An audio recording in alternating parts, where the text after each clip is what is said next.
segundo o mesmo Espírito, e gozemos sempre da sua consolação, por Cristo Senhor nosso.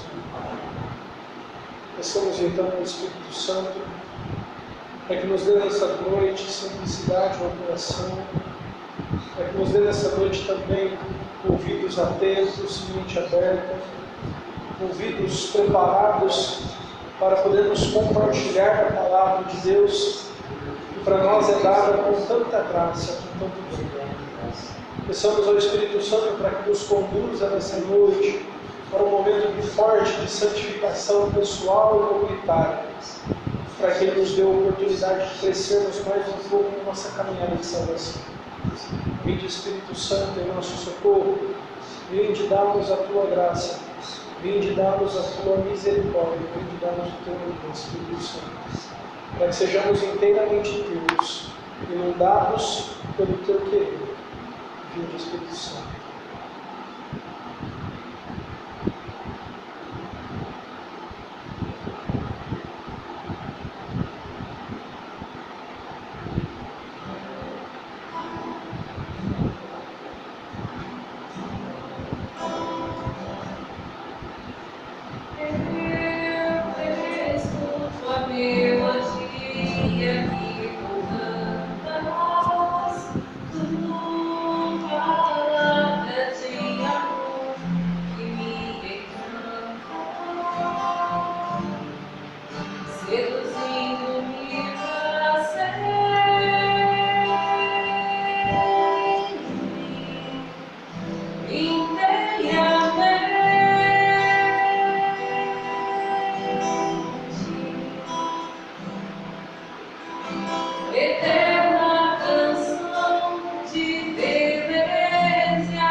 Peçamos também a intercessão da bem-aventurada Virgem Maria, para que ela nos conceda a simplicidade da sua sabedoria, para que ela não nos deixe ser arrogantes, para que ela não deixe que a nossa humildade se esvazie, para que nós sejamos pessoas simples, que querem uma vida simples, mas uma vida santa.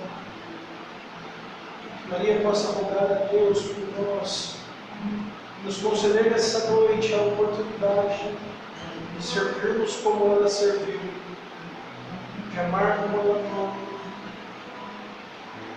de ser santos pela vontade de nosso Senhor.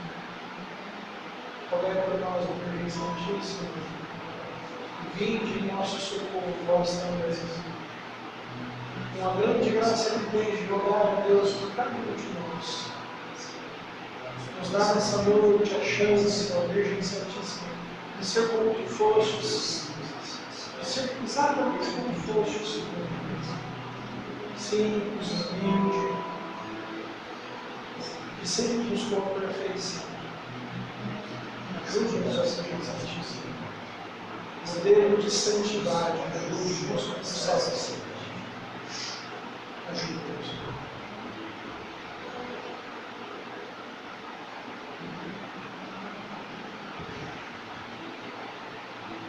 Ave Maria, cheia de graça, o Senhor é convosco.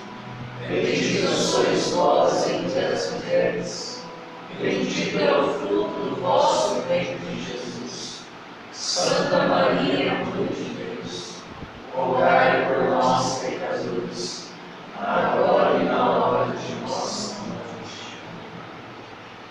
vamos também pedir a intercessão de São Tomás de Aquino, para que nos dê nessa noite também a capacidade, a graça e o discernimento necessário para sermos conduzidos à salvação. Deus, Senhor, Desejo para entender, capacidade para entender, método e faculdade para entender, sutileza para interpretar, graça e abundância para falar. Dei, Senhor, acerto ao pensar, gestão ao proferir, perfeição ao concluir. em nome do Pai, do Filho e do Espírito Santo. Bom, o tema de hoje é um tema bastante simples, apesar de ser um tanto quanto extenso, mas nós vamos tentar, na medida do possível, tratar aqui de forma muito clara e muito objetiva aquilo que nos é proposto, né, como formação para essa semana. Vocês tiveram nas últimas semanas a graça de falar sobre as indulgências, né? E esse ano tem sido um ano muito rico para isso. Esse ano só não morre e vai para o inferno quem quer. Porque está muito fácil o céu esse ano.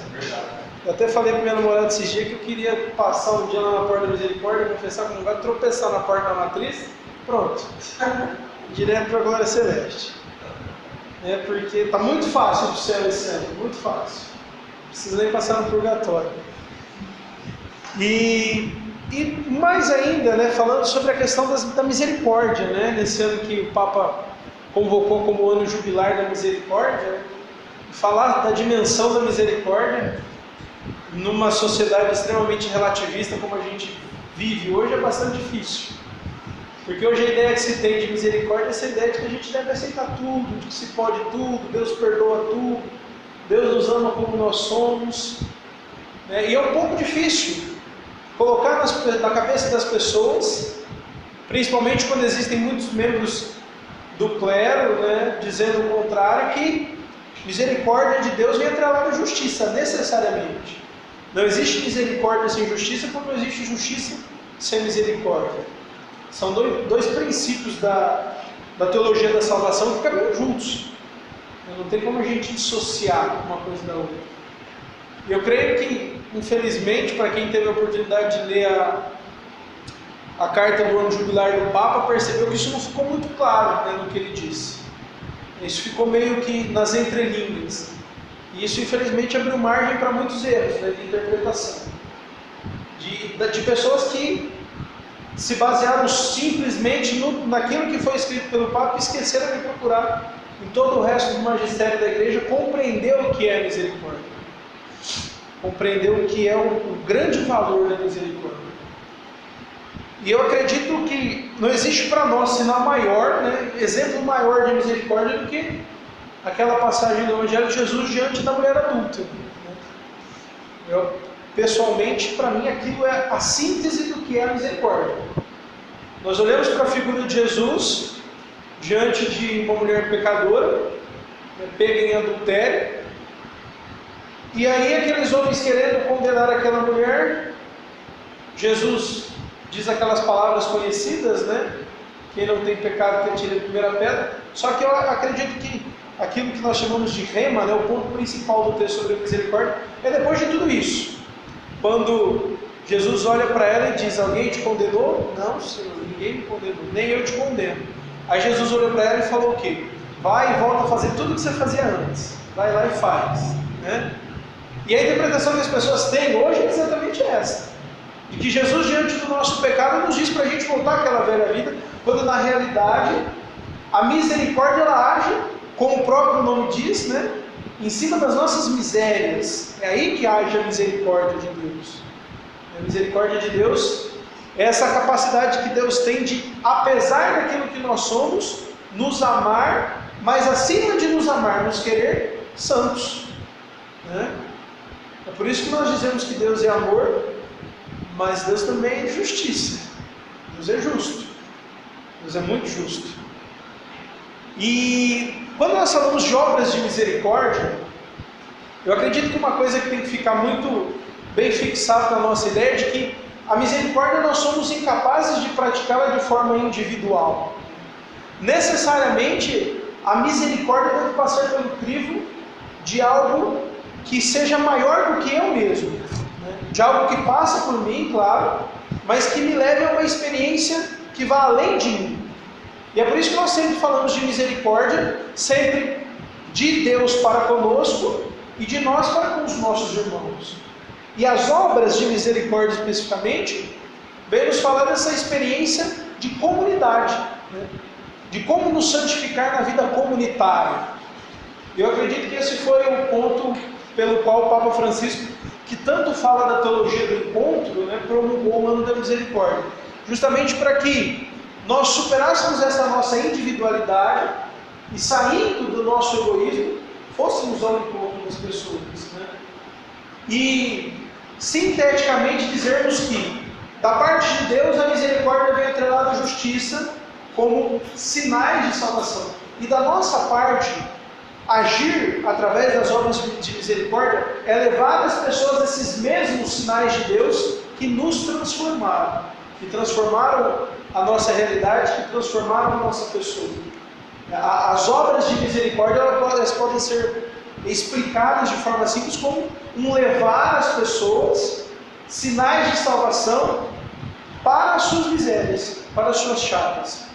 É como se nós levássemos de Deus algo que curasse as misérias das pessoas. E misericórdia significa justamente isso, né? Ir à miséria do outro, né? Agir sobre a miséria do outro. Né? E também, numa tradução um pouco mais literal, agir sobre o coração, agir sobre a ferida do coração. E então nós podemos compreender as obras de misericórdia como esses princípios. E o Catecismo nos fala isso muito bem, de forma muito clara, que são esses valores, esses pontos fundamentais que nos levam à santidade além de nós mesmos, que nos levam à salvação além de nós, mas que levam também à salvação aos outros. E nós vamos ver que, principalmente nas obras de misericórdia espirituais, não são nada fáceis, não são nada fáceis, não são tão simples assim como a gente imagina, porque na maioria das vezes superar aquilo que já é habitual a nós é muito difícil, é muito difícil. E é aí que entra a graça de Deus, que nos ajuda a nos moldar e moldar as pessoas, né? Segundo a vontade de Deus, claro, sempre segundo a vontade de Deus, né? Então o texto do resumo da vida católica começa dizendo, né? São as obras com as quais ajudamos nosso próximo em suas necessidades corporais e espirituais. E ele extrai esse segundo parágrafo do Catecismo da Igreja Católica, né, dizendo: as obras de misericórdia são ações caritativas, mediante as quais ajuda nosso próximo em suas necessidades corporais e espirituais. Entre estas, a esmola dada aos pobres é um dos principais testemunhos da caridade fraterna. É também uma prática de justiça que agrada a Deus. E ele cita, né, no caso, o Evangelho de Lucas, no capítulo 3, versículo 11, que nos fala que aquele que tem duas túnicas, falando, né, podemos dizer que sintetizando e fundamentando biblicamente as obras de misericórdia corporais, É dizendo que aquele que tem 2 túnicas, que a reparta com quem não tem. O que tem para comer, que faça o mesmo. Dá em esmola o que tens, e assim todas as coisas vos serão puras. Se o irmão ou irmã estão desnudos e carecem de sustento diário, e alguns de vós lhes disserem: ide em paz, vos esquentai e fartai-vos, mas não lhe derdes o necessário para o corpo, de que adiantará? De que adiantará? E é exatamente nisso que se resume as obras de misericórdia corporais. E, basicamente, as obras de misericórdia, eu compreendo, a partir da teologia mística de São Boaventura, que elas podem ser resumidas sobre a nossa necessidade de passar pelas 3 vias místicas, né? Que a gente sempre fala muito nas reuniões do apostolado, que é a via purgativa, né? Que é a de purificação, a via contemplativa e a via unitiva, né? Que é quando nós temos a oportunidade de afastar de nós tudo aquilo que, tirar de nós tudo aquilo que nos afasta de Deus pela purificação, contemplar o grande dom de Deus que se manifesta através de nós e nos unir a Deus por amor. E eu acredito que só quando a gente morrer mesmo, porque antes vai ser difícil. A não ser que você seja São Padre Pio, que você seja Santa Teresinha, né, que você já seja predestinado à graça de Deus e tenha uma tendência à santidade, você se lascou. Só depois de morrer mesmo. Porque é difícil, gente, é difícil. Eu tenho percebido, quando eu acompanho as formações do apostolado, as que a gente está falando sobre o exílio da vida católica, é que toda a formação tem sido um exercício de autossuperação, né? Eu acredito que mais para quem prega do que para quem está ouvindo. E com essas obras de misericórdia não é muito diferente, não. Não é muito diferente. Porque quando nós falamos da nossa experiência, a gente fala com concretude, né? A gente fala com exemplo. E a gente acaba se pegando às vezes em algumas coisas que a gente fala assim: putz, mas olha como é que você cagou. Eu poderia fazer a experiência da salvação e eu estou fugindo do dom de Deus. E as obras espirituais, elas vão de fato bater muito nas nossas feridas nesse sentido, né? Da nossa ignorância, da nossa arrogância, da nossa falta de humildade. Vai falar muito também da nossa incapacidade de compartilhar com as pessoas aquilo que nós desejamos para com Deus, né?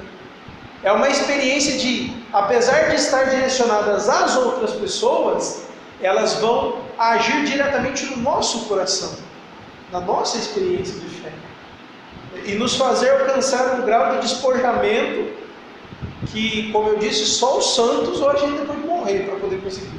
Porque antes vai ser difícil, E a primeira obra de misericórdia espiritual é ensinar aqueles que não sabem. E essa é de uma grande responsabilidade, né? Porque ensinar aqueles que não sabem é fácil, dura a gente saber para ensinar os outros, né? Esse é um ponto muito difícil. E eu acredito que quando nós nos sujeitamos a esse valor de ensinar os que não sabem, nós acabamos percebendo a necessidade que nós temos de também conhecer para ensinar. E do ponto de vista da via purgativa, a primeira coisa que as obras de misericórdia espirituais elas nos ajudam a nos livrar da preguiça, né?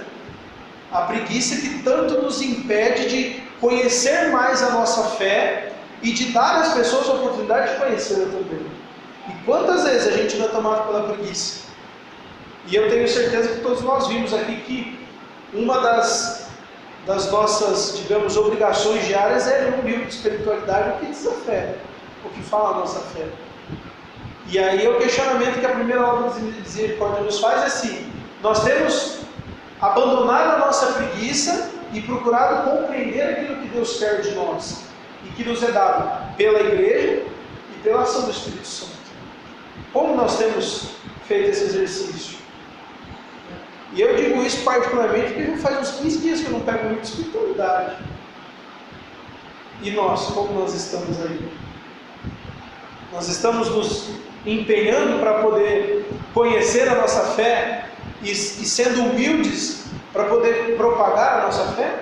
Ou a gente tem ou se restringindo e negligenciando a necessidade que nós temos de conhecer a fé, ou nós temos agido de forma arrogante e não dado às pessoas o conhecimento da fé? Como nós temos agido? Como tem sido a nossa experiência de superação, de ensinar aqueles que não sabem? E ensinar aqueles que não sabem não diz respeito apenas do ponto de vista intelectual, mas também do ponto de vista espiritual. Nós vamos ver que cada obra de misericórdia corporal tem um respaldo espiritual. As duas caminham juntas, né? Como nós temos feito esse exercício de fé? E nós precisamos superar essa nossa preguiça. Para quem tiver a oportunidade, leia A Cura das Doenças Espirituais, né? Mulher que Cura, do Padre Paulo Ricardo. Né? Tem aula também. Inclusive, acho que ele nem publicou ainda o segundo volume da obra, né? Ele está devendo ainda. Mas que nos dá bastante capacidade para compreender e superar essas doenças espirituais, que vão encontrar respaldo nessas obras de misericórdia. Como superar essa preguiça? Né? Como superar esse egoísmo, que não deixa de ser um egoísmo também. Né? E conhecer a minha fé. E conhecer aquilo que eu creio. E dar às pessoas a oportunidade de conhecer. A chaga que nós devemos curar com a primeira obra de misericórdia é justamente a ignorância das pessoas. E não são poucas as pessoas ignorantes hoje. Quando eu digo ignorantes, vocês entendem a multidão de protestantes que nós temos por aí, que muitas vezes não se converte pela nossa falta de humildade, né, pela nossa vontade às vezes de xingar, de dizer que vai para o inferno, de dizer que quando eu estiver no céu, Nossa Senhora vai estar do meu lado, você vai estar lá queimando com Satanás, né? Eu sei que a gente tem vontade de falar isso, mas é preciso que a gente supere, né? E seja humilde a ponto de levar as pessoas que não sabem o conhecimento da verdade. A segunda obra de misericórdia: dar bom conselho ao que necessita. Sabe? Porque mau conselho todo mundo sabe dar, né? Até padre, então muito padre sabe dar mau conselho, então beleza. Mas dar bom conselho está difícil, Porque o conselho, quando nós falamos de dar conselho, o conselho tem que partir da nossa experiência própria. Eu não posso falar daquilo que eu não sei, daquilo que eu não vivo. A mesma coisa de um casal aconselhar o outro que está em vias de separar, e ele também está brigando em casa, se matando com a sua esposa, com o seu marido. Com que autoridade? Que autoridade eu vou ter para falar de alguma coisa que eu não vivo? E dar bom conselho passa necessariamente pela via do exemplo, da experiência. Como eu posso falar de fraternidade se eu vivo enfiado dentro da minha casa e não sou capaz de me conviver com os meus irmãos? Como eu sou capaz de falar de vivência dos sacramentos se eu negligencio a vivência dos sacramentos? Não existe como. O respaldo do conselho oral tem que haver dentro da experiência material, da experiência concreta das pessoas. E se eu não estou apto a viver aquilo que eu quero dizer, é melhor se calar. Fica quietinho. Quietinho, você é um santo, irmão. É um santo quietinho. Eu, graças a Deus, quietinho também sou uma bênção. Só abrir a boca. Mas o dar bom conselho tem que passar pela nossa experiência concreta, de vida de oração, de experiência de fraternidade, de vida comunitária, de vivência dos sacramentos, de estudo da fé. Porque é muito bonito eu ir lá, rezar para o meu irmão, glória a Deus, põe a mão na cabeça, mas e como eu vivo essa oração? Como tem sido a minha vivência anterior a isso? E acreditem, os conselhos mais levam as almas à perdição do que à salvação. Porque na maioria das vezes, quando o conselho não está atrelado a um testemunho de vida, ele faz com que muitas pessoas percam a fé. Quantos nós não conhecemos que dão um testemunho maravilhoso, mas que na sua vida são uma porcaria? E eu tenho certeza que muitos desses são grandiosos testemunhos, e que se nós não conhecêssemos a fé, nós até abandonaríamos a fé por causa disso. Quantos não perderam a sua fé por causa de uma falta de testemunho de um padre, por exemplo, de uma freira, ou de um irmão da igreja? Quantos? Porque dão um conselho só de boca, mas não com bom conselho do testemunho. Então é preciso que o dar bom conselho supere o falar e chegue à dimensão do viver. Eu vivo, eu aconselho. Para que a experiência seja completa, seja verdadeira. Corrigir ao que erra. Esse é o mais fácil de todos, né? É a mais fácil das obras espirituais, é corrigir. A gente sempre está mais certo que o outro. Mas vamos ser sinceros. Como é difícil hoje corrigir as pessoas, não é? Corrigir hoje as pessoas é falta de amor no coração. É falta de misericórdia, né? É falta de misericórdia hoje. Cadê a tua misericórdia, irmão? Falar que não pode usar mini saia na missa, né? Cadê a misericórdia? Falar que a irmãzinha não pode ir de blusinha de alça para a missa, cadê? Onde está a misericórdia? E corrigir hoje é muito difícil, porque tem que superar o relativismo muito arraigado na sociedade hoje. Talvez seja o mais difícil, a mais difícil das obras de misericórdia espirituais para o outro, aceitar a correção. Aceitar a correção é muito difícil. Para nós também, como é difícil para nós aceitarmos a correção. Como é difícil reconhecer que nós estamos errados. E é preciso superar essa ideia de que Deus te ama acima de tudo, irmão. Deus te quer acima de tudo. Então, vai e faz o que você quer. Se nós ainda estivermos pensando, acreditando que o amor de Deus se caracteriza assim, nós estamos levando mais gente ainda para a perdição. Mais gente ainda para a perdição. E isso é muito mais grave quando nós pensamos quantas pessoas não estão sob a nossa responsabilidade e que nós negligenciamos a correção, muitas vezes por medo de afastar as pessoas de nós. Quantas vezes nós não negligenciamos uma correção? Eu só conheço uma pessoa que não negligencia correção para ninguém, que é o Denilson. Denilson não negligencia correção para ninguém. Denilson corrige, né? Segura correção fraterna. Segura correção nada fraterna.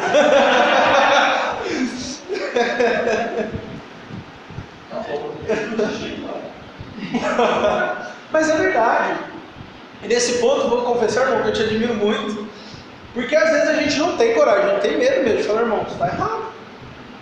Isso não pode acontecer. Isso não te leva à salvação. Isso não te leva à experiência de fé verdadeira. É preciso que você mude nesse sentido. É fazer o papel de Jesus que disse à mulher, vai e não voltes a pecar. Vai e muda a tua conduta. E muda a forma como você pensa e como você age. Né? E é preciso superar esse medo. É preciso que a gente supere esse medo. Obviamente com fraternidade, com caridade. Mas é preciso que a gente supere isso. E achar que é porque as pessoas vão se afastar de nós, ou porque as pessoas não serão mais minhas amigas, eu não vou ser o queridinho mais de todo mundo. E por aí, Deus vai nos cobrar muitas almas que nós negligenciamos a correção. Tenho certeza que vai. Tenho certeza que vai. Nos corrigir cada alma que nós negligenciamos uma correção. E é preciso ser corajoso para corrigir de verdade, né? E levar às pessoas esse sinal de salvação. Curar essa chaga do coração das pessoas, pelo amor de Deus que age através de nós. E depois, perdoar as injúrias.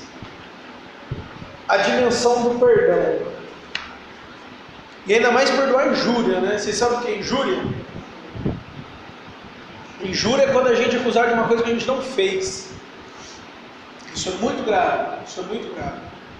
E quando uma das obras de misericórdia é justamente perdoar, e é mais específica ainda, perdoar as injúrias, nós falamos de superar o sentimento do rancor, do ódio, da mágoa, e aí nós percebemos o quanto as obras de misericórdia são vias mútuas de salvação, em que eu ajo pela salvação do outro, e essa atitude de salvação do outro acaba refletindo sobre a minha atitude de salvação. E o perdão necessariamente é fundamental para a nossa experiência de salvação. Se eu não perdoo o outro, como Deus vai me perdoar? A própria oração do Pai Nosso fala isso. É muito óbvio para nós. Né? É muito óbvio para nós.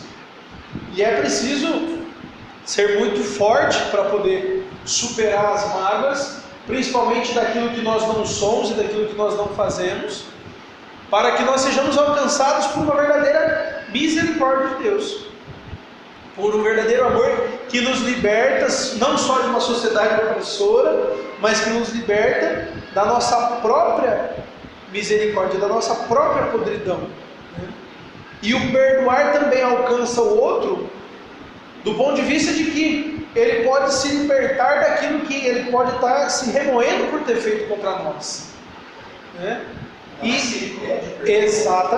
Exatamente. E quantas vezes a gente não age com impiedade, no perdão? Eu cansei de escutar minha mãe falar: não, tem que perdoar não. Deus tem que perdoar, gente. Falo com meu pai direto: perdoa não, Deus tem que perdoar. E não é assim não. Porque o perdão ele age como uma forma de, não de cicatrização. O perdão não cicatriza. O perdão cura, o coração de quem perdoa e de quem perdoar. Porque ele rompe uma barreira que nós acabamos criando, inclusive para com Deus. Inclusive para com Deus, na nossa relação com Deus. E que é uma relação: perdoar os nossos pecados assim como nós perdoamos a quem nos tem ofendido. É uma coisa muito íntima, muito intrínseca ao perdão de Deus, o nosso perdão às pessoas. E dar às pessoas a libertação do perdão, pelo perdão. O perdão é fundamental desse ponto de vista, quando nos leva a fazer a experiência de crescimento, de desenvolvimento espiritual. Porque é como se pelo perdão nós subíssemos mais um degrau na nossa caminhada de fé e fôssemos capazes de compreender como é a ação misericordiosa de Deus, que é só pelo perdão que a gente pode compreender.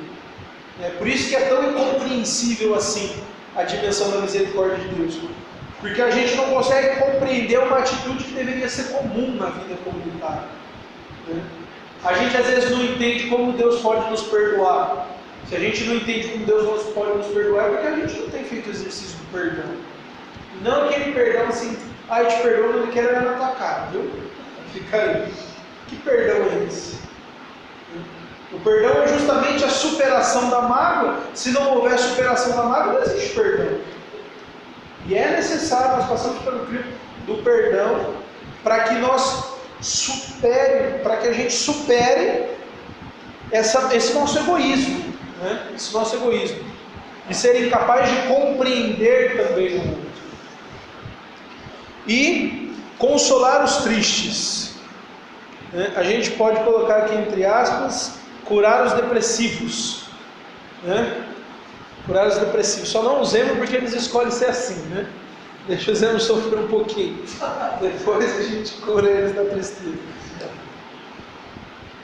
Mas, quando uma das obras de misericórdia espirituais é consolar os tristes, e consolação, ela vem do termo latino consolatio, que significa você se debruçar sobre o outro. Isso significa consolação. Você se debruça sobre o outro. E quando nós nos debruçamos sobre a tristeza do outro, nós somos chamados a protegê-lo de tudo aquilo que leva aquela pessoa a ter a tristeza. Veja a profundidade daquilo que a igreja nos ensina.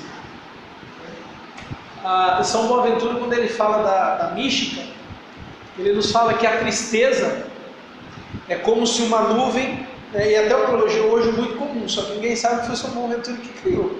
É como se uma nuvem escura parasse sobre nós e despejasse uma tempestade constantemente sobre nós. E quando São Boaventura fala isso, ele nos exemplifica justamente o que é a consolação. É você proteger a pessoa, cobrir a pessoa, defender a pessoa dessa chuva, dessa escuridão, desse transbordar de tristeza, e fazer com que a pessoa se levante daquele processo de definhamento, de autodestruição. E a consolação, ela exige de nós uma conversão interior muito grande, porque como nós podemos consolar os tristes se nós somos tão tristes quanto eles? Eu tenho boleia aí do que agora, 3 para 3 filhos. Como a gente pode superar a tristeza do outro e ajudar o outro para que supere a sua tristeza, se nós agimos com tristeza?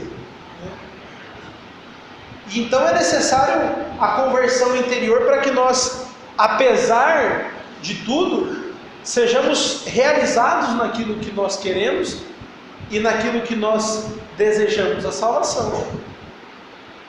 Se eu desejo a salvação, eu sou realizado. E se eu sou realizado, a tristeza não toma conta do meu coração. Porque tudo passa, tudo é superável. Só não o meu desejo de salvação. E se o meu desejo de salvação está acima de tudo, apesar de tudo, eu sempre serei feliz. Eu sempre serei feliz.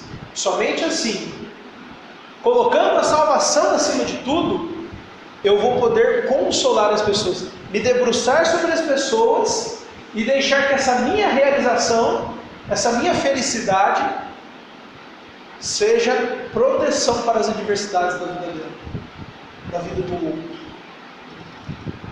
Eu não sei se vocês perceberam, mas até agora eu percebi que eu não faço nada disso aqui.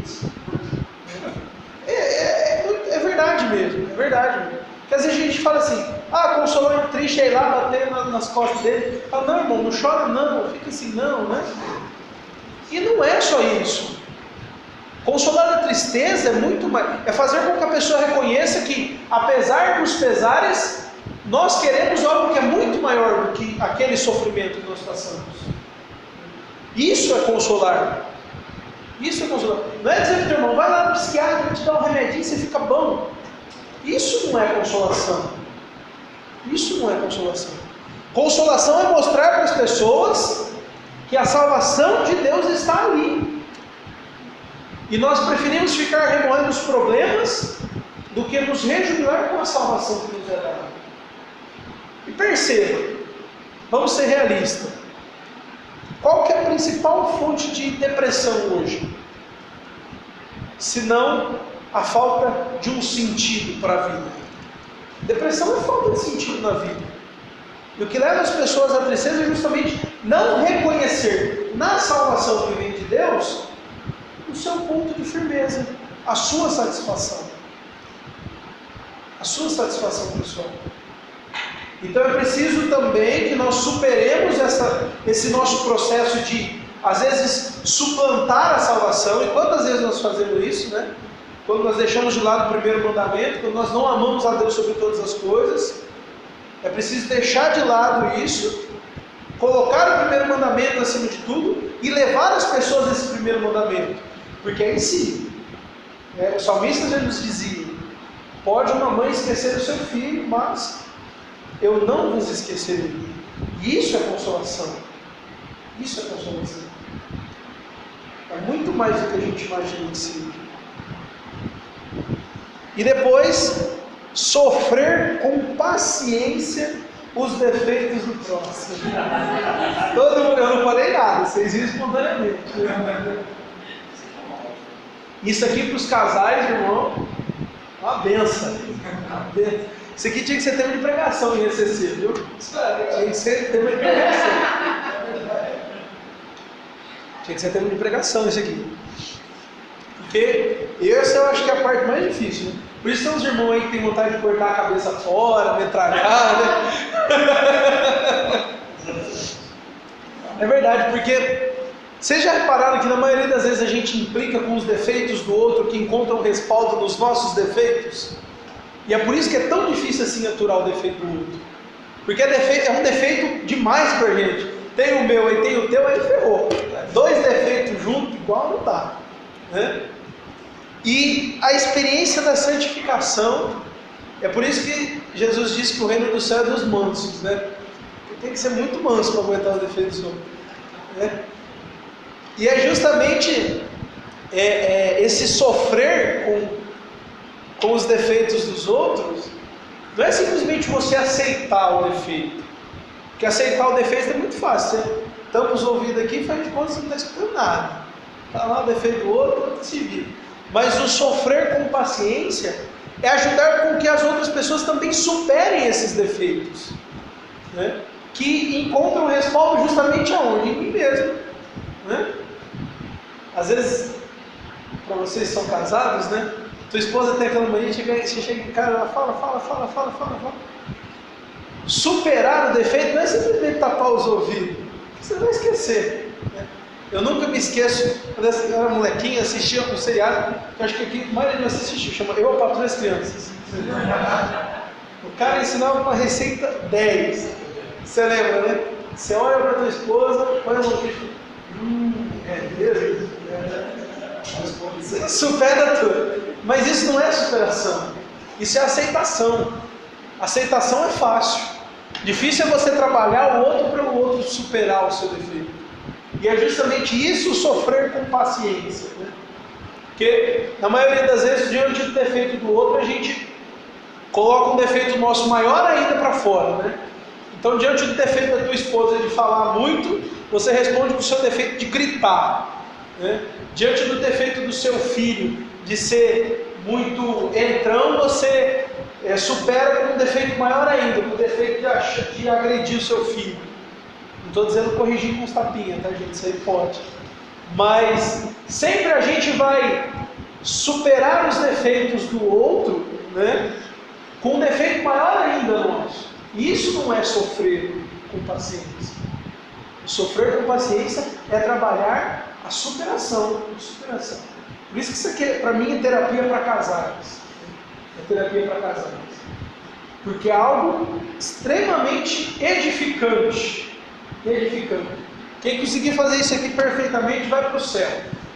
Pode colocar na minha lápide quando eu morrer. Você que suportou pacientemente os defeitos da sua esposa, do seu marido, vai para o céu. Vai para o céu. Porque ajudou para que o outro crescesse e se superasse na sua dificuldade. Lembre-se, obras de misericórdia são sinais que nós colocamos no coração das pessoas para que as pessoas superem as suas misérias. Isso são obras de misericórdia, né? E sofrer com outros respeita justamente isso, né? Ajudar o outro. E é por isso que é sofrer, né? Porque para sofrer, você tem que tocar na ferida, você tem que tocar no espinho, você tem que tocar na dor, né? Tem que sofrer a dor, apanhar, levar uns tapas, né? Para poder superar, para poder ser maior do que aquilo. E crescer na fé. Aquele respaldo mútuo. Eu ajudo o outro a crescer e o outro me ajuda a crescer também na salvação. E rogar a Deus pelos vivos e pelos defuntos. E uma coisa que eu não quero dizer que eu fico puto quando eu chego na missa, o padre esquece de colocar na intenção pelas almas do purgatório. No segundo livro dos Macabeus, capítulo 8, né?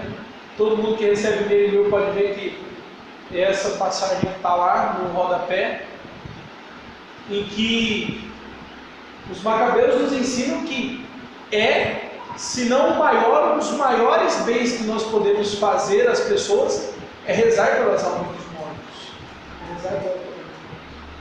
O segundo livro dos Macabeus fala: belo propósito, santo propósito esse vosso, de oferecer um sacrifício pelas almas dos que morreram, porque assim encontrarei salvação. E justamente porque quando nós rezamos para uma alma se libertar do purgatório, nós vamos ter um céu intercessor por nós. E nós também não sabemos a medida que nós precisamos das orações de quem ficar aqui, para que a gente também se liberte do purgatório. Então, rezar pelas almas do purgatório é um exercício de santificação do ponto de vista em que, a priori, a princípio, eu não vejo um respaldo no primeiro olhar, no primeiro impacto. Para que me serve? Eu vou rezar para uma senhora, que é muito mais fácil, está lá do lado de Deus, né? Vou pedir para ela que ela me dá. Agora, rezar para uma pobre alma do purgatório, o que ela vai poder fazer por mim? A princípio, rezar pelas almas do purgatório é uma atitude que não nos traz nenhum tipo de benefício. Mas quando nós compreendemos a profundidade da nossa necessidade de oração, é que nós vemos o quanto Deus pode agir por nós, porque nós aprendemos que a misericórdia passa pela gratuidade, né? Pela gratuidade.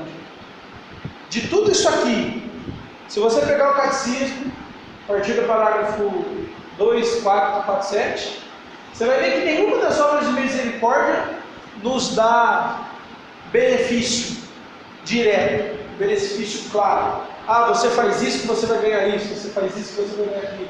Não. Mas são benefícios espirituais subjetivos que nós só perceberemos quando nós vivermos as obras de misericórdia.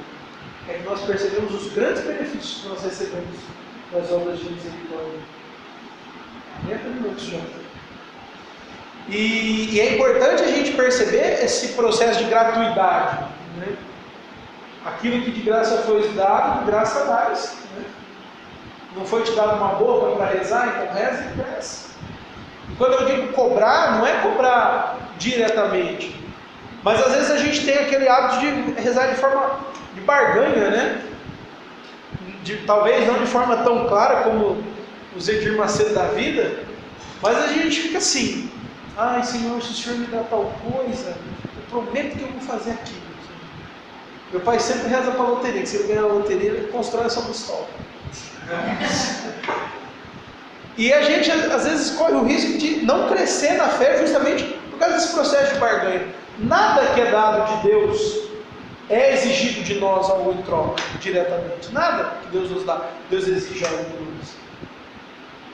Deus exige de nós aquilo na medida que nos transforma, e não o que Deus precisa. E eu vou rezar pelas almas do purgatório, não porque Deus precisa que eu reze por ela para que ela para o céu, mas porque eu preciso fazer o exercício da gratuidade, de rezar por aquele que eu não conheço, que eu não sei quem que é, mas que precisa da minha oração. E nós vamos ver os respaldos diretos disso nas obras corporais. Quando nós temos que colaborar com o outro, mesmo que eu desconheça completamente. Eu me lembro do testemunho da Glória Polo. Vocês já leram? Aqui eu sei, não sei se vocês já viram falar. Como é que chama mesmo o título do livro? Da Ilusão à Verdade, isso mesmo. Então a parte do livro que ela conta que quando ela estava no purgatório, né, Deus levou ela para conhecer um casal numa cidade que ficava a milhares de quilômetros da casa dela, mas aquele casal viu na televisão a reportagem do caso dela e rezou por ela. Deus fez com que ela fosse até lá, ver aquele casal que nem nunca tinha ouvido falar. Ela tinha visto um negócio na televisão lá, da mulher que caiu no raio na cabeça dela, e rezou por ela, pela salvação dela. Fez uma promessa, né? Isso, inclusive fez uma promessa, né? De gente que não precisava se misturar com aquela história, mas que teve a humildade de rezar por aquela alma, né? Porque sabia que Deus não precisava daquela oração, mas aquela pessoa precisava.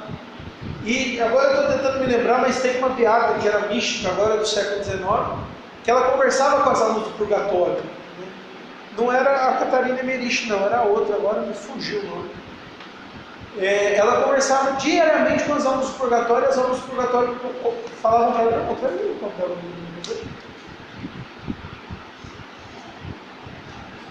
falando para ela justamente que era necessário a humildade das almas do purgatório de receber as orações daqui da terra, para que elas fossem libertadas para o céu.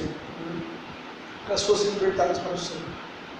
E é um exercício de pura humildade e gratuidade rezar pelas almas do purgatório, pelas almas dos mortos.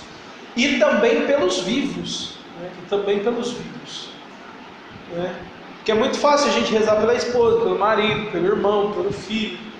E rezar para aquele pobre coitado que eu vi lá na televisão que sofreu um acidente de graça e está lá sofrendo no hospital. Quantas vezes eu tenho rezado? Né? Ou de forma genérica, pelos doentes da minha comunidade. Quantas vezes eu tenho rezado? Eu tenho rezado? Eu tenho feito o exercício da gratuidade? Você vai parar? Eu tenho feito o exercício da gratuidade? E nós vamos encontrar respaldo de todas essas obras de misericórdia espirituais nas obras corporais. Nas obras corporais.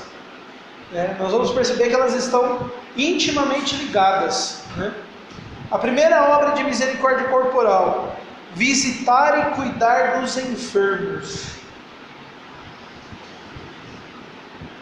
Aquela perguntinha, básica: qual foi a última vez que eu fui no hospital visitar um enfermo? Quando foi? Quando foi? E aí por aí a gente percebe como a gente tem praticado a misericórdia, né? Como a gente tem sido misericordioso, né? Como a gente tem sido misericordioso. Porque o cuidar dos enfermos é para nós um choque de realidade, né? Quando nós falamos, Deus nos conduz a essa experiência, eu acho muito bonito isso. Nós somos chamados a olhar para nós, que na maioria das vezes nós estamos saudáveis, né, corporalmente, uns gordinhos assim, né, uns fortinhos, e a gente acha que porque a gente está bonitinho por fora, a gente está bonitinho por dentro, né? Eu me lembro de uma vez um testemunho de uma pessoa que não é muito referência para mim, mas eu achei muito bonito o testemunho dela, porque diz respeito a uma outra pessoa que é muita referência para mim. Uma vez o padre Fábio de Mello, numa pregação, estava falando de um testemunho que ele teve do padre Léo, né? Uma vez ele perguntou para o padre Léo por que o padre Léo cuidava daqueles drogados, né? Gente feia, desdentada, descabelada, destruída, machucada. E o padre Léo olhou para ele e falou: porque por dentro eu sou assim. Por dentro eu sou assim, por isso que eu cuido deles. Porque eles são assim só por fora, mas por dentro eu sou assim. E é justamente essa experiência de visitar os doentes, né, os enfermos, de olhar para aquela miséria exterior e de, na maioria das vezes, perceber a grandeza interior que existe naquelas pessoas e fazer com que isso seja uma realidade para mim, seja uma realidade para mim. E eu tenho certeza que quem visitar um bom católico no hospital no leito de morte não vai se arrepender da experiência. De perceber a firmeza com que as pessoas vivem a experiência da doença. De ver a fé com que as pessoas vivem a experiência da doença. E perceber que apesar dos pesares, elas seguem firmes, confiando em Deus. E essa é a experiência. Você, ao mesmo tempo em que ajuda aquela pessoa nas suas misérias corporais, você ajuda-se a si mesmo nas suas misérias espirituais, nas suas pobrezas espirituais, que são tão grandes, tão grandes, tão grandes. Dar de comer a quem tem fome. Esse é um pouco difícil, porque hoje é difícil ver mendigo na rua, né? Pai, aqui no plano é difícil mesmo, é difícil mesmo. Hã? É muito pouco, né? Mas eu acho também interessante, lá em Rio Preto tem muitas obras nesse sentido, né? Distribuir sopa na rua, né? Mendigos e tudo. Só que é muito difícil, e complicado, porque a gente às vezes corre o risco de confundir caridade com filantropia.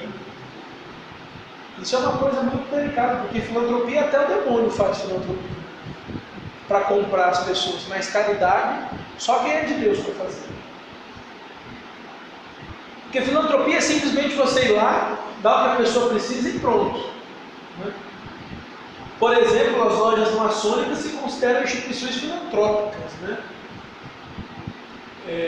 Vai lá, dá o que você precisa e pronto.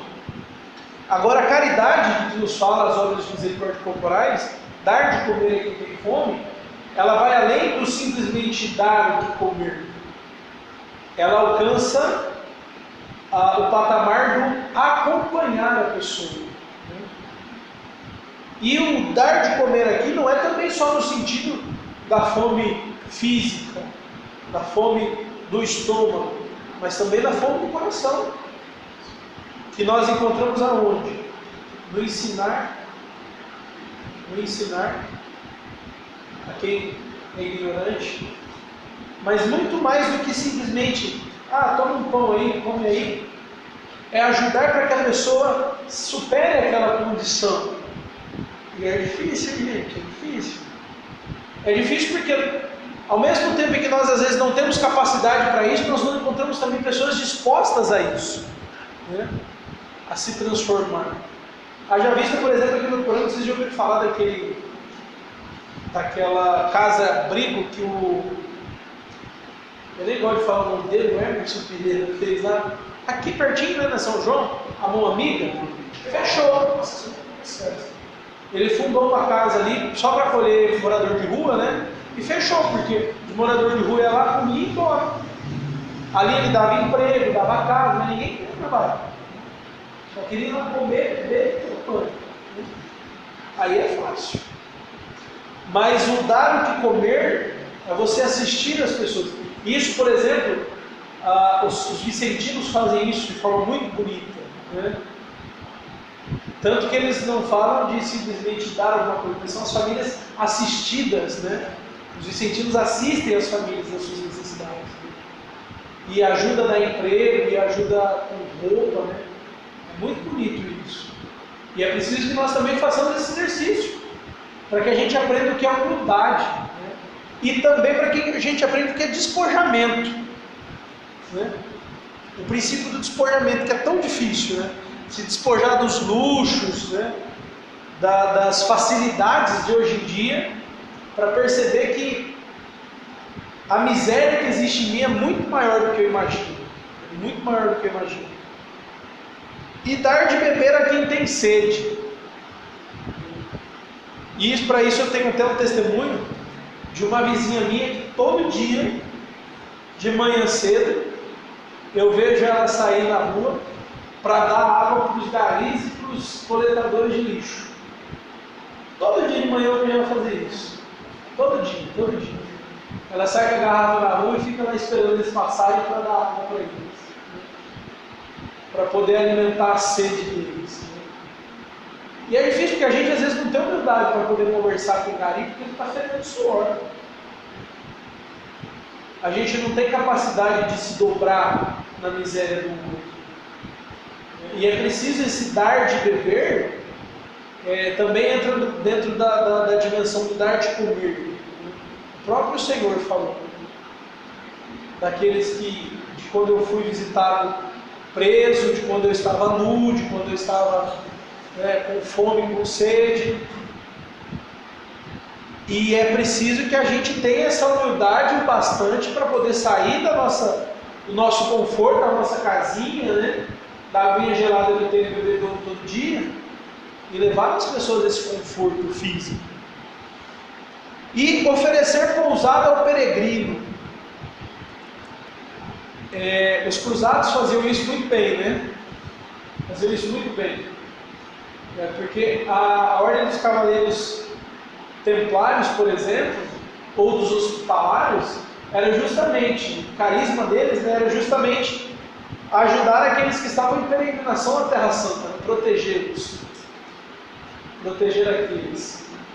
E às vezes eu fico um pouco abismado de ver que, por mais que a gente não faça, existe muita gente dentro da igreja que faz, né? Muita gente dentro da igreja que faz.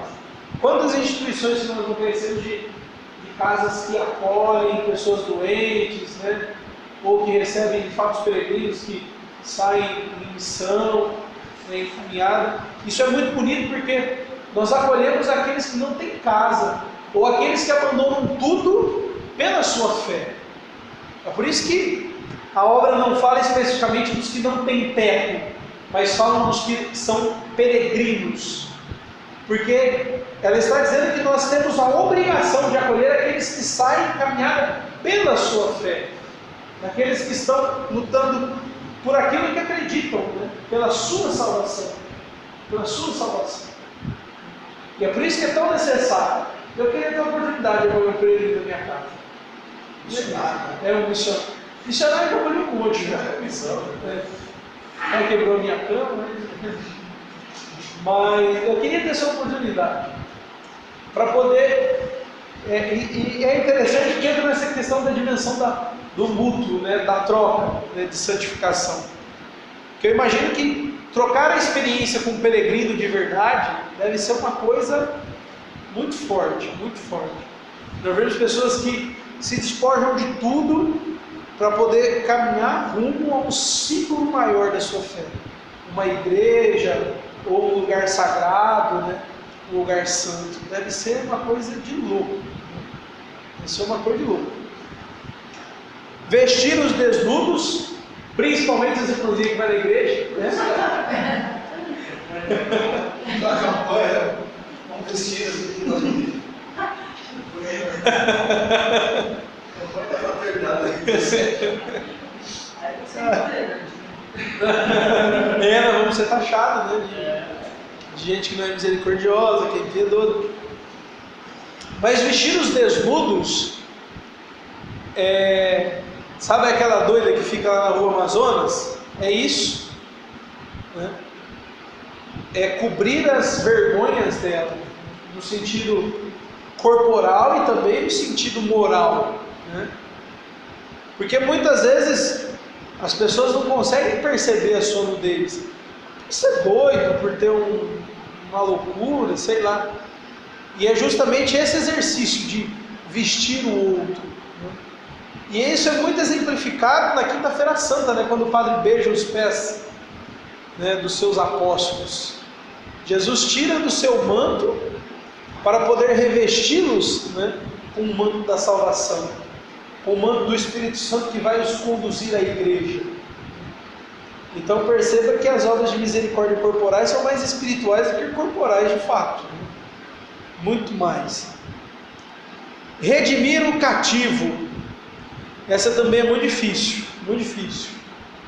Muito difícil dos dois lados, né? Para quem está lá preso, que não quer mudar de vida, e para a gente que muitas vezes também não tem a humildade de dar às pessoas oportunidade, né? Justamente porque a gente não sabe quem quer mudar de vida.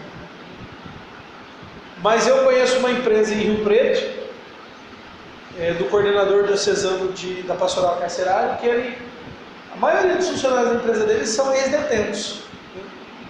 E é muito bonito o testemunho dele, porque ele pega daqueles que a sociedade não dá nada, né, que as pessoas já desistiram, e dá a elas uma nova oportunidade.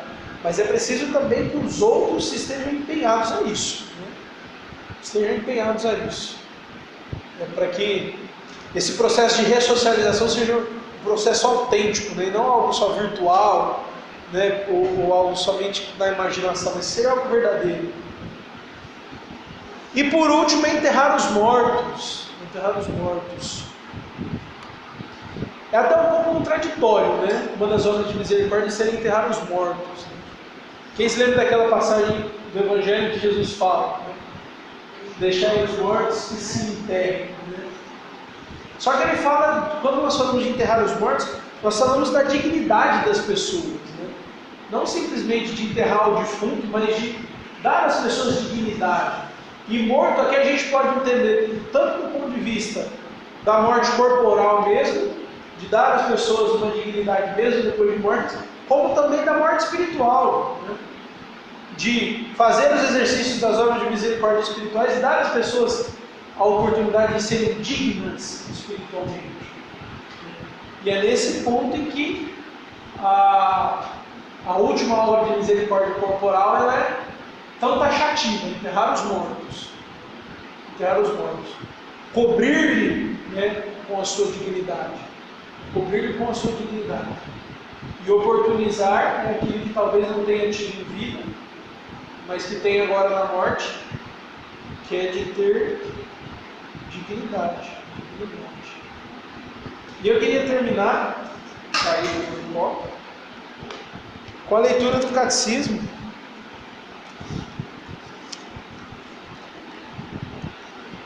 que nos ensina. Deixa eu localizar aqui.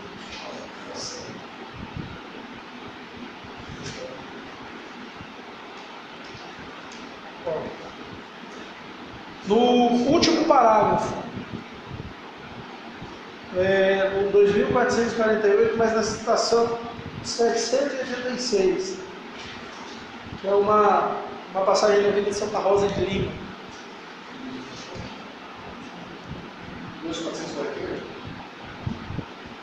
2441.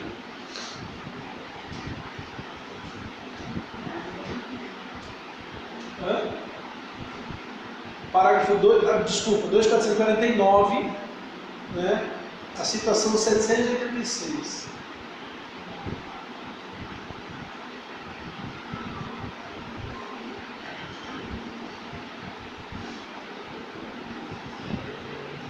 Todo mundo achou aí?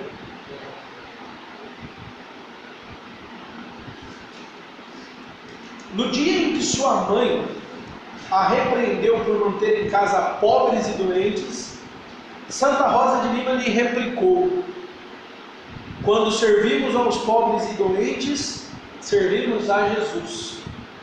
Não nos devemos cansar de ajudar o próximo, porque neles é a Jesus que servimos.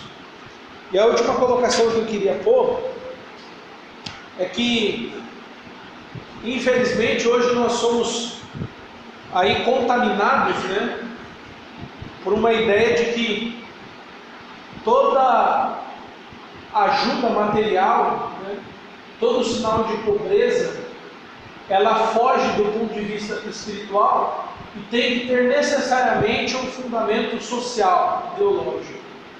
Isso é um problema gravíssimo, porque quem acredita que toda opção pelo pobre deve ter um fundamento ideológico erra, porque esquece que toda graça e todo dom é de Deus. E erra também quem taxa toda opção pelo pobre de ter um fundamento puramente ideológico, porque acredita que isso deve partir só dos homens. Então perceba que é um erro duplo, né? É um erro que vem dos dois lados. Quando na verdade nós devemos compreender que Deus opta sim pelo pobre, mas não só pelo pobre material, mas por todo tipo de pobreza que nós também estamos sujeitos, né? E nós não devemos buscar dar ajuda aos pobres, nem porque eu acredito numa ideologia, nem porque eu quero de Deus um respaldo, mas porque eu quero ser santo, porque eu quero a salvação para mim, para aquela pessoa pobre. E quando eu acredito nisso, eu percebo que toda a ideologia é vazia, né? É vazia. Ela não tem sentido. Ela não tem sentido. Porque nós não podemos preencher aquilo que é dom, que é graça, com conceitos puramente humanos. E é isso que nós vemos hoje na teologia da libertação, né? Nós não podemos acreditar que o dom de Deus é ideológico, gente. É essa a questão, ponto-chave. Que a graça de Deus é ideológica. Deus não serve a nenhuma ideologia. A minha teologia não deve servir a nenhuma ideologia. Mas eu devo servir ao próximo, servir aos pobres, porque eu quero a salvação. A salvação tem que estar acima de tudo. E se eu acredito que servindo aos pobres eu vou alcançar o reino dos céus aqui, você não vai alcançar o reino dos céus nem do céu. Nem do céu, depois que você morrer.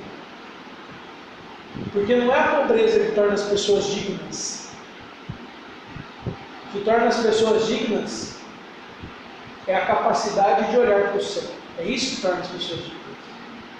Você pode ser pobre o mais miserável do mundo. Se você não tiver a capacidade de olhar para Deus, você não vai alcançar a salvação. Você pode ser o mais rico do mundo. Se você não olhar para Deus, não vai te dar salvação. A medida é a mesma. A medida é a mesma. Então nós não podemos acreditar que, mas é porque eu tenho que ajudar o pobre fazer uma luta, lutar contra o rico. Bobagem. Eu só estou tirando o foco da pobreza que tem dentro do coração e colocando o foco na pobreza que tem dentro do bolso. Da pobreza que tem dentro do bolso. Isso é grave porque eu estou tirando Deus do coração do pobre. E estou colocando dor e ódio dentro do coração do pobre para poder matar o rico também. É uma via sempre de duas mãos, gente, acredita. É sempre uma via de duas mãos. É sempre uma via de duas mãos. E é por isso que a doutrina social da igreja era muito rica, muito rica. Eu quero ter a oportunidade de uma hora fazer uma partilha só sobre a doutrina social da igreja. Só sobre a doutrina social da igreja. Porque a doutrina social da igreja nos faz perceber que não foi Deus que quis o pobre ou o rico, né? Não foi Deus que fez ou deixou de fazer, ou abandonou um e abandonou o outro. Não foi. São meras condições sociais que não afetam em nada a nossa salvação. A mesma vela que o rico tem para queimar, o pobre tem para queimar. O mesmo terço que o pobre tem, o rico tem. A mesma igreja que o pobre vai, o rico vai. O que vai fazer a diferença é se o pobre tem uma visão de salvação, ele vai poder crescer e Deus vai dar para ele a oportunidade de crescer. E se o rico tem uma visão de salvação, ele vai dar a oportunidade para o pobre crescer também. E é isso que eu doutrina da sociedade da igreja nos faz perceber. Que toda essa luta que às vezes nós vemos por aí é loucura humana. Loucura humana. São Paulo falava isso, né? Que a cruz é escândalos para os judeus, né? E loucura para os gregos.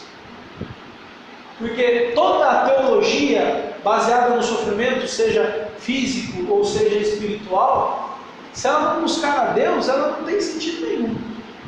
Não vale de nada, não vale de nada. Se eu acredito que o meu sofrimento, né, tem um sentido espiritual, o meu sofrimento vale a pena. É isso que a gente tem que entender. Seja do pobre, seja do rico. Então, para você ajudar o pobre, você não precisa adotar uma ideologia de vida. Não precisa. Você não precisa disso. Para você ajudar o pobre, você precisa querer a salvação. Só isso. Só isso. Querer a salvação. Né? E não vamos cair naquela ideia de que todo mundo que ajuda o pobre é marxista. Né? Esses dias eu até compartilhei, né, no WhatsApp um testemunho maravilhoso que eu vi daquela fraternidade O Caminho. Né? Que bonito foi ver aquilo. Né? Foi muito bonito quando eu vi o testemunho do fundador deles lá, ele falando, né, de tudo que ele tinha construído, mas que apesar de tudo que ele tinha construído, ele andava de chinelo de dedo. Né? Porque ele queria dar às pessoas a oportunidade de serem dignas de verdade. Seja do ponto de vista material, seja do ponto de vista espiritual. Isso não passava por nenhuma ideologia. Passava simplesmente pela vontade de levar as pessoas à salvação. E ajudar o pobre deveria ser sempre assim. Uma vontade de levar as pessoas à salvação. Isso é ajudar o pobre de verdade. É levar a salvação. E nunca se esqueçam que agir com misericórdia é levar sinais de Deus para curar as chagas do mundo. Para curar as chagas do mundo. Em todos os aspectos. E viver as obras de misericórdia é isso. Isso que nos foi exemplificado aqui não é algo taxativo, é só isso. Não, é muito mais do que isso. Nós só precisamos perceber esses sinais de Deus, que sempre nos rodeiam. Não de forma extraordinária, né? Jesus sai do sacrário assim, né? E fala, ô meu filho, faz isso, você vai para o céu. Não! Mas pelos sinais da nossa vida, do nosso cotidiano.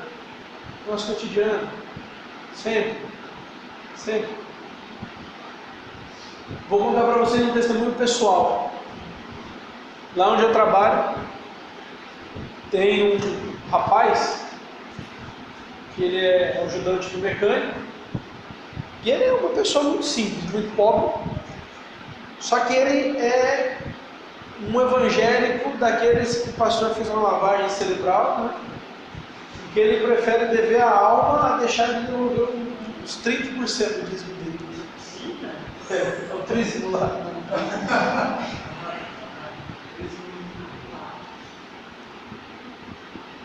E aí um dia ele me pediu para ir na casa dele, ajudar ele a buscar uma televisão que estava na sogra e levar para a casa dele. Ele tinha ganhado a televisão da sogra dele. E aí eu entrei na sala da sogra dele. Tinha uma imagem de Nossa Senhora do lado do rack, assim, na televisão. E uma imagem muito bonita. Aí eu olhei a imagem e falei, nossa, imagem bonita. Eu falei para a senhora. Eu falei, pois é, eu sou muito devoto de Nossa Senhora. Aí eu falei, pois é, meu Deus. Aí eu olhei para ele e falei, irmão, você sabe o que significa a necessidade que nós temos de Maria? E dali nós ficamos quase uma hora conversando sobre Nossa Senhora. E aí depois disso eu percebi que eu poderia ter xingado ele, largado aquela televisão lá, ficado bravo com ele. Ah, eu sou otário, crente retardado, falando mal de Nossa Senhora. Mas daquele dia em diante, ele nunca mais reclamou de quando eu rezo de Maria na oficina. Nunca mais. Isso é perceber os sinais de Deus. Isso é perceber os sinais de Deus. É ver muitas vezes naquelas coisas do cotidiano que eu posso agir pela misericórdia e aí levar a salvação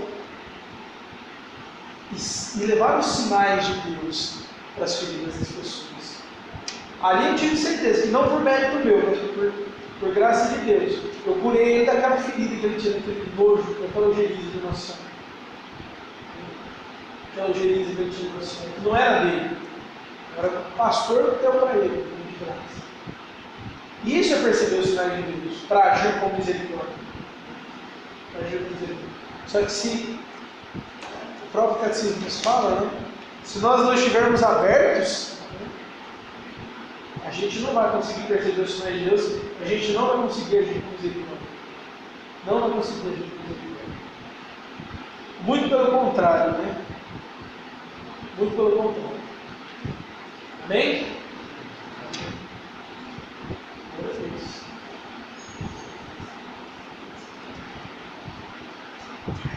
Alguma pergunta? Quer perguntar? Pode falar alguma coisa? Falei demais, né? 1h10, cara.